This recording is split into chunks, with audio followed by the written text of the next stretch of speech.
بیوی کے ذمہ یہ بات لگائی گئی کہ غیر ضروری فرمائشوں سے اجتناب کرے۔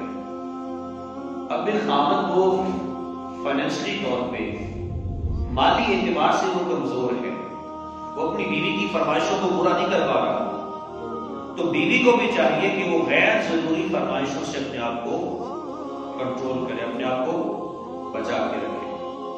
جب غیر ضروری فرمائشیں زندگی کا حصہ بن جاتی ہیں اور پھر خامد اپنی بیوی کی اس فرمائش کو پورا کرنے میں اتنی تقدو کرتا ہے، کسی سے قرض لے گا، کسی سے بھاری رقم اٹھائے گا بیوی کی فرمائش کو پورا کرنے کی، ہوگا کیا؟ فرمائش تو پوری ہو گئی لیکن ساری زندگی وہ قرض ادا کرتا رہے گا، لیکن قرض ادا نہیں ہوگا۔ تو کہا بیوی کو یہ چاہیے کہ غیر ضروری فرمائشیں کرنے سے اپنے آپ کو بچا کے رکھے، اس سے اس کا اپنا گھر ہی تباہ ہوگا، کسی دوسرے کو فرق نہیں پڑے گا۔ پھر کہا کہ بے وجہ شکایتوں سے بھی اجتناب کریں۔ یہ چھوٹی چھوٹی باتیں ہیں، آپ سوچ رہے ہوں گے، سمجھ رہے ہوں گے، قاری صاحب کی باتوں کو لے کے بیٹھ گئے، لیکن میں یہ معاشرے کی حقیقت آپ کے سامنے رکھ رہا ہوں۔ سارے دن کا تھکا ہوا آدمی، اس کا خامد، وہ باہر ڈیوٹی کرتا ہے 8-9 گھنٹے۔ میں کئی ایسے لوگوں کو جانتا ہوں جو جن کی ڈیوٹی 12, 15 گھنٹے بھی ہوتی ہے۔ سارے دن کا تھکا ہارا ہوا وہ شخص جب گھر میں داخل ہوتا ہے، چاہے جائے کہ بیوی اس کو سلام کرے، اس کو پانی پوچھے، اس کے کھانے کا اہتمام کرے۔ جیسے ہی خامد گھر میں داخل ہوتا ہے، بیوی اپنے خامد کے ناک پہ دم کر کے رکھ دیتی ہے، شکایتیں لگاتی ہے، مجھے تمہاری ماں نے ایسا کہا، تیری بہن نے ایسا کہا، تیرے بھائی نے ایسا کہا۔ محلے کی خواتین کی باتیں، شکایتیں لگانا شروع کر دیں۔ وہ خامد جو 12-15 گھنٹے ڈیوٹی کر کے آیا ہے، وہ اپنی بیوی کی شکایتیں سنے گا تو وہ لڑائی جھگڑے کی طرف بات جائے گا، اس کو ذہنی سکون نہیں ملا۔ گھر آتے ساتھ ہوتا یہ پانی پوچھتی، کھانے کا اہتمام کرتی، اسے سانس تو لینے دیتی، کوئی تھوڑا سا وقت بھی دے دیتی۔ آتے ساتھ ہی جب وہ بیوی اپنے سارے دن کی تھکن اتارنے کے لیے وہ بے وجہ شکایتیں لگائے گی تو پھر گھر تباہی ہوگا، گھر سکون نہیں ہوگا۔ تو کہا کہ بیوی کو یہ چاہیے، اگر ایک کامیاب عورت اپنی زندگی بسانا چاہتی ہے، اپنا گھر بسانا چاہتی ہے، اس کو چاہیے کہ بے وجہ شکایتوں سے اجتناب کرے۔ پھر آگے فرمایا کہ اچھے اخلاق کا مظاہرہ کرے۔ ایک نیک سیرت بیوی وہ اپنے خاوند کے لیے جنت ہوتی ہے۔ آقا کریم علیہ الصلوۃ والتسلیم نے ارشاد فرمایا کہ اے لوگو، مجھے تمہاری دنیا کی 3 چیزیں بہت ہی زیادہ محبوب ہیں، میں 3 چیزیں بہت محبوب رکھتا ہوں جو مجھے بہت زیادہ پسند ہیں۔ ان میں فرمایا کہ خوشبو لگانا یہ میرے نبی کی سنت ہے، لیکن یہاں کچھ لوگ ایسے ہیں ہمارے معاشرے میں پائے جاتے ہیں، وہ خوشبو کو بھی وہ برا جانتے ہیں۔ بھائی تم نے کیا عورتوں جیسی خوشبو لگا رکھی، کوئی اچھی سے لگا رہی، خوشبو تو ہوتی بھی خوشبو ہے جسے اچھی بو آئے۔ خوشبو یہ 2 لفظوں کا مجموعہ ہے، ایسی بو جو اچھی ہے اسے خوشبو کا لقب دیا گیا۔ تو خوشبو لگانا کوئی گناہ نہیں ہے، مردے کو بھی خوشبو اس لیے لگائی جاتی ہے کہ یہ ہمارے نبی کی سنت ہے۔ تو فرمایا کہ ہماری دنیا کی 3 چیزیں مجھے بڑی محبوب ہیں، ان میں سے ایک خوشبو کا ذکر کیا، اور دوسرے نمبر پر ارشاد فرمایا نیک سیرت بیوی۔ تو نیک سیرت بیوی جو ہوتی ہے یہ اپنے خاوند کے لیے جنت کا سامان ہے، ساری زندگی وہ اس نے اتفاق کے ساتھ وہ لمحات بسر ہوتے ہیں۔ اور تیسرے نمبر پہ ارشاد فرمایا کہ نماز میری آنکھوں کی ٹھنڈک ہے۔ یہ 3 چیزیں نبی پاک علیہ السلام نے اسے پسند فرمایا۔ تو فرمایا کہ اچھے اخلاق کا مظاہرہ کرے، نیک سیرت بیوی ہو اور اپنے خاوند کے حقوق و فرائض کو پورا کرے۔ آگے فرمایا کہ عیب جوئی سے پرہیز کرے۔ میں آپ کو ایک نقطہ سمجھاتا ہوں، اس پر جو میری طرف رکھیے گا۔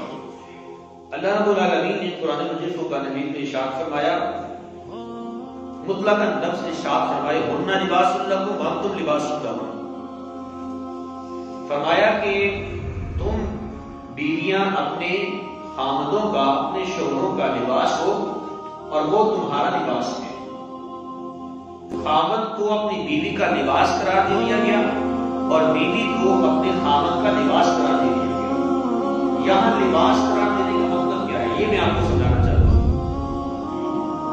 آپ کے جسم پہ کوئی نہ کوئی زخم ہو، کوئی ایسا داغ موجود ہے جسے آپ لوگوں کے سامنے عیاں نہیں کرنا چاہتے، اگر عیاں کرتے ہیں تو آپ کو شرم آئے گی، وہ چیز معیوب سمجھی جاتی ہے، وہ عیب دار کوئی نہ کوئی چیز ہے، آپ میں کوئی نقص ہے۔ جب کپڑے پہن کے چھپا ہوا ہے، آپ کپڑے پہننے کی چیز چھپ جاتی ہے۔ لباس کی تقاضوں میں سے ایک تقاضا یہ بھی ہے کہ خوبصورتی، زینت اور اپنی شرمگاہ کو چھپانا، ڈھانپ لینا، اور ساتھ یہ ہے کہ اگر جسم میں کوئی نقص موجود ہے وہ بھی چھپ جائے۔ اب یہاں پر یہ بات رکھی گئی کہ اگر خاوند میں کوئی نقص موجود ہے، کوئی خامی موجود ہے، تو اس کی کوئی بری عادت موجود ہے، تو بیوی کو چاہیے اپنے خاوند کی اس بری عادت کو چھپائے۔ اس لیے کہا کہ بیویوں تم اپنے خاوندوں کا لباس ہو، اور اگر بیوی میں کوئی بری عادت موجود ہے تو کہا گیا کہ خاوندوں اپنی بیویوں کی بری عادت کو چھپاؤ، اس میں کوئی نقص ہے تو اسے چھپاؤ۔ یہ اصل بات ہے، اپنا لباس ہو اور تم لباس کا ہو۔ اے بیویوں تم اپنے خاوندوں کا لباس ہو، اور اے شوہر تم اپنی بیویوں کا لباس ہو۔ اس کے اندر یہ چیز پوشیدہ ہے کہ ایک دوسرے کے عیوب اور نقائص کو چھپا کے رکھنا ہے، اس پہ پردہ ڈالنا ہے، لوگوں کے سامنے عیاں نہیں کرنا میرا شوہر تو ایسا ہے، میرے شوہر میں یہ خامی ہے۔ اور شوہر کو یہ نہیں کہا گیا کہ اپنی بیوی کی خامیاں لوگوں کے سامنے بیان کرنا پڑے۔ ہم نے تو ایسے ندیدہ قسم کے لوگ دیکھے، اپنے راتوں کے قصے لوگوں کے سامنے سناتے ہیں۔ یہ حرام ہے اپنی پردے والی باتوں کو لوگوں کے سامنے عیاں کرنا۔ نبی پاک علیہ السلام نے کچھ شخص کو دیوس کہا ہے، اور دیوس جس کی دوسری اصطلاح میں سے آپ گھٹیا اور کمینہ انسان کہہ سکتے ہیں، جو اپنی بیوی کی پردے والی باتوں کو لوگوں کے سامنے عیاں کرتا ہے۔ اور یہ جو ہمارے یہاں شادی کے معاملات ہوتے ہیں، شادی سے اگلے دن خاندان کے ہی لوگ، میں نے بڑے بڑے لوگ دیکھے، سفید داڑھی والے لوگ دیکھے، وہ اس دولہے کو شرمسار کر رہے ہوتے ہیں۔ کتنی گھٹیا عادت ہے جو ہمارے معاشرے میں پائی جاتی ہے۔ تو کہا، بیوی سے کہا کہ اپنے خاوند کے عیوب نقائص کو چھپا کے رکھیں، اس کی عیب جوئی نہ کریں، اس کے اندر عیب نہ نکالیں۔ آگے فرمایا کہ بیوی کے لیے لازم ہے کہ وہ غیر مردوں میں ہرگز دلچسپی نہ لے۔ اگر وہ چاہتی ہے میرا گھرانہ صحیح بسے، میں کامیاب زندگی بسر کروں، تو ایک عورت کے ذمہ یہ بات لازم ہے کہ وہ غیر مردوں میں اپنی ہرگز دلچسپی نہ لے۔ آج کل کا معاشرہ کیا ہے، مرد پیچھے ہاتھ باندھ کے کھڑا ہوتا ہے، خاتون آگے ہوتی ہے۔ اگر کہیں شاپنگ کرنے چلے گئے ہیں، کہیں نہ کہیں آپ کچھ نہ کچھ لینے کے لیے گئے، تو عورت آگے ہوتی ہے، غیر محرم سے بات کر رہی ہوگی، خاوند پیچھے ہاتھ باندھ کے کھڑا ہوگا، یہ گاڑی میں بیٹھا ہوگا۔ آج کل کا یہ معاشرہ ہے، ادھر سے ہی غیر مردوں میں دلچسپی کا آغاز ہوتا ہے۔ جس عورت کی زبان سے اور جس مرد کی زبان سے آپ غیر محرم کی تعریف سن رہے ہیں، بیوی خاوند کے سامنے غیر مرد کا تذکرہ کر رہی ہے، اور مرد اپنی بیوی کے سامنے غیر عورت کا تذکرہ کر رہا ہے، یہ اس بات کی دلیل ہے کہ وہ میاں بیوی ایک دوسرے کو پیار نہیں دیتے۔ اگر وہ ایک دوسرے کے ساتھ اظہار محبت کر رہے ہوتے، شریعت کے اصولوں کے مطابق زندگی بسر کر رہے ہوتے، تو کبھی بیوی کے دل میں غیر کا خیال نہ آتا، اور نہ ہی کبھی خاوند کے دل میں کسی غیر عورت کا خیال آتا۔ انہوں نے جب آپس میں ایک دوسرے کو پیار ہی نہیں دیا، تو پھر ایک دوسرے کے دل سے غیر محبت آ گئی، اور یہی سے گھر تباہ ہو جاتے ہیں۔ شب و شبہ میں جب بات جاتی ہے تو پھر لمحوں میں طلاق ہو جاتی ہے، لمحوں میں گھر اجڑ جاتے ہیں۔ یہ شروعات ہوتی ہے، اور شب ایک ایسی بہت بری چیز ہے جو کئی رشتوں کو زمین بوس کر دیتی ہے۔ رشتے ٹوٹ جاتے ہیں صرف شک کی بنیاد پر۔ تو کہاں ایک کامیاب عورت اگر زندگی بسر کرنا چاہتی ہے، اس کو چاہیے کہ وہ غیر مردوں میں ہرگز دلچسپی نہ لے۔ پھر فرمایا کہ مناسب زیب و زینت اور نرم گفتگو، نرم گفتاری اختیار کرے۔ زیب و زینت کا صحیح مصرف اس کا خامد ہے، معاشرہ نہیں ہے۔ اپنے خامد کے سامنے زیب و زینت کا حکم ہے، لوگوں کے سامنے عیاں کرنے کا نہیں ہے۔ خواتین گھر میں جیسے مرضی رہیں، جیسے شادی یا دیگر تقریبات میں جائیں گے تیار ہو کے رہیں، اس بات کی دلیل ہے اس خامد کا اپنی بیوی کے اوپر کوئی کنٹرول نہیں ہے۔ میں یہ کڑوی باتیں کر رہا ہوں لیکن حسد کرنے والی ہے اور حقیقت پر مبنی ہے